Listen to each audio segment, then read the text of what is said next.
My ancestors came from the motherland, came to America on strange sand. There was such a crowd on the ship, some of them were even beaten with a whip. They act like someone insane. They even forgot their name. They said, "Dear God, why is this happening to me?" And they began to jump into the sea. But there were some mothers that knew how to pray. And silently, in their language, they would pray every day. In many years, I was born right next to a cotton field. They tell me that my mother worked from sun up to sundown. Sometimes I would be the only one around.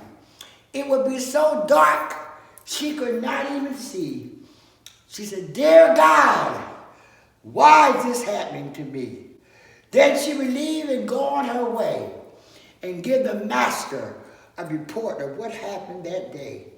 She would watch him with the finest of food and the best of meat, and what was left she would scrape for her child to eat. Go to a dirt for a shack and couldn't even sleep because of her aching back. But she would get up in the middle of the night and check on me to see that I was all right. Then one day, dear God set her free. And she promised that she would serve him until eternity. And all of a sudden, my mother said, "I want you to be a good student. I want you to be a good child and obey the golden rule. And try to do your best when you go to school." Then all of a sudden, my mother began to sing and my mother began to shout. But I was just too young to know what she was talking about. But I got my degree. And my mother, that slave, was proud of me.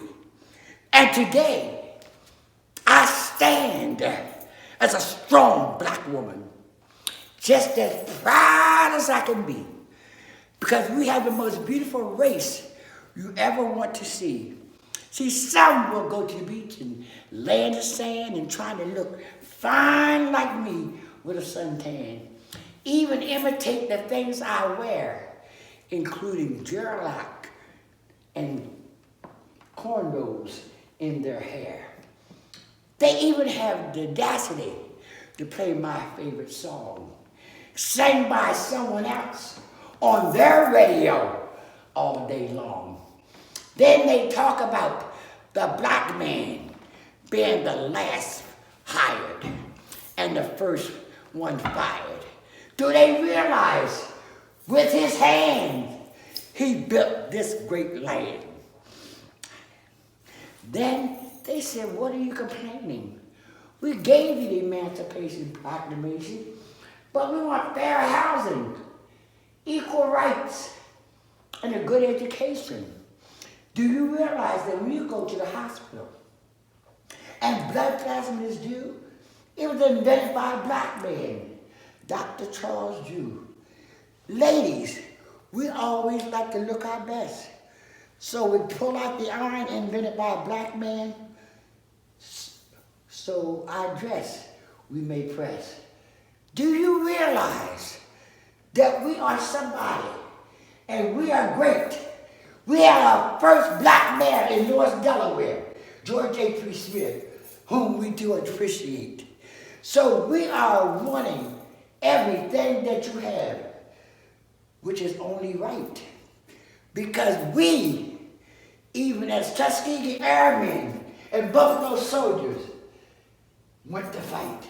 So today, I'm saying we're going to take a stand, holding hand in hand all over this land. So united, you stand. United, I stand. United, we all stand in America, this great land.